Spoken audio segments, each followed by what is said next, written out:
Day 3 of my 50 days challenge mini blog. আজকে আমি উঠেছি কটা, তখন 11টার সময় উঠে ঘরে টুকটাক কাজ করে বাসন মেজে গ্যাস ফ্যাস মুছে আর করে চান করে ফ্রেশ হয়েছি, হয়ে ঠাকুরকে গোপালকে প্রসাদ দিয়েছি, মানে ভোগ লাগিয়েছি। এবার আমি নিজে খাবো। এখন ঘরে আছি তো দেরি করেই উঠছি। তো দেখি মা কি রান্না করেছে, মা তো নেই, দেখা যাক কি রান্না করেছে মা। তো এখানে আছে ভাত, এটা হচ্ছে কুমড়ো আলু ডাঁটা দিয়ে তরকারি, এখানে ডাল, এটা আমি মাছটাকে মা ভেজে রেখেছিল, চাট করেছি পেঁয়াজ লঙ্কা দিয়ে, আর এখানে হচ্ছে চাটনি। তো এখন বেরিয়ে পড়েছি মেলা যাব বলে। আমাদের এখানে সামনেই বাসন্তী পুজো হয়েছে আর মেলা বসেছে, তাই আমি আর মা এখন যাব মেলায়। তো তাই জন্য আমি রেডি হয়ে গেছি, দেখো একটা কুর্তি পরে। তো চলো যাওয়া যাক। এখন বেরিয়ে পড়েছি মেলা যাবার জন্য। এই যে আমি আর মা যাচ্ছিলাম মেলায়। আমি পরেছিলাম একটা গোল কাটিং সিকোয়েন্সের কাজ করা কুর্তি, আর মা পরেছিল চুড়িদার। তো এই যে দুজনকে দেখাতে দেখাতে যাচ্ছি, যে মা আমার পেছনে পেছনে আসছে। আর এখানে হলো ওই বাসন্তী ঠাকুরটা, যেখানে আমাদের মানে আমি বলেছিলাম যে আমার বাড়ি থেকে কিছুটা দূরেই একটা পুজো হয়, বাসন্তী পুজো, ছোট করে একটা মেলা বসে। তো এই মেলাতে এসে ঠাকুর দেখলাম, ঠাকুরকে প্রণাম করলাম, করে টুকিটাকি দোকান বসেছিল, তো সেগুলোই দেখছিলাম। কাপ প্লেটের দোকান ছিল, খুব সুন্দর সুন্দর কাপ ছিল। তারপরে এদিকে হরেক মাল 10 টাকা, 15 টাকা, 20 টাকা, 25 টাকা, 50 টাকা এরকম বসেছিল। সব টয় বসেছিল, আর টুকিটাকি খাবারের দোকান বসেছিল। তো ওইগুলোই দেখছিলাম আর ঘুরছিলাম। তো সব দোকানে ঘুরে ঘুরে আগে দেখছি কি আছে না আছে।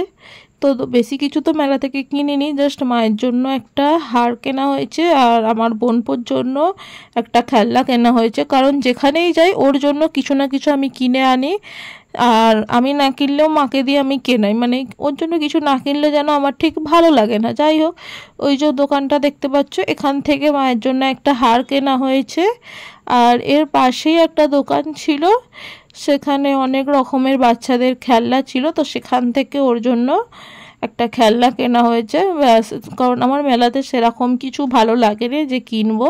তো সব মেলা ঘুরে কিনে তারপরে চলে এলাম একটু চটপটি খেতে, কারণ আমার চটপটি খেতে খুব ভালো লাগে। যেখানেই দেখি সেখানেই আমাকে মোট কথা চটপটি খেতেই হবে।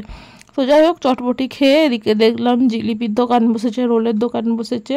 তো ওই সব খাবো না, চটপটি খেয়ে বাইরে চলে এলাম ফুচকা খেতে। তো এখানে যাই হোক দাঁড়িয়েছিলাম ফুচকা খেয়ে। বাড়ি যাওয়ার সময় দেখলাম ওখানেই ম্যাজিক শো হচ্ছিল, তো একটুখানি দাঁড়িয়ে দেখলাম ম্যাজিক শোটা। তো দেখলাম কি রুমাল ঘোরাতে ঘোরাতে ঘোরাতে একটা লাঠি হয়ে গেল।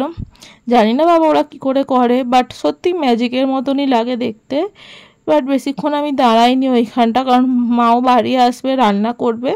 তো সেই কারণে একটুখানি দেখে, এদিকে তখন পুজো হচ্ছিল, ঠাকুরের আরতি হচ্ছিল, তো খুব ভালো লাগছিল দেখে। আবার প্রণাম করে গুটি গুটি পায়ে বাড়ি চলে যাচ্ছি আমি আর এদিকে মা মিলে।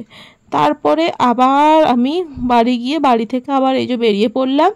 আমি গেছিলাম জিমে জয়েন করতে, মানে জিমে ভর্তি হতে। তো আমার একটা ফ্রেন্ড বললো, তুই অনেক মোটা হয়ে যাচ্ছিস। তো আমি বললাম কি করবো, আমি তো কাজ করছি না যে জিমে ভর্তি হবো। সে বললো আমি দিচ্ছি, এখন তুই যা, ও কাজ করলে আমাকে দিয়ে দিবি। তো যাই হোক, জিমে ভর্তি হতে গেছিলাম, ভর্তি হয়ে বাড়ি চলে এসেছি। রাত্রিরে ডিনার করছি, রুটি আর আলুর তরকারি। ডিনার হয়ে গেছে আর শুতে যাব। হঠাৎ করে কারেন্টটা চলে গেল। দেখো পুরো অন্ধকার, বাইরে ঘরে পুরো সব অন্ধকার।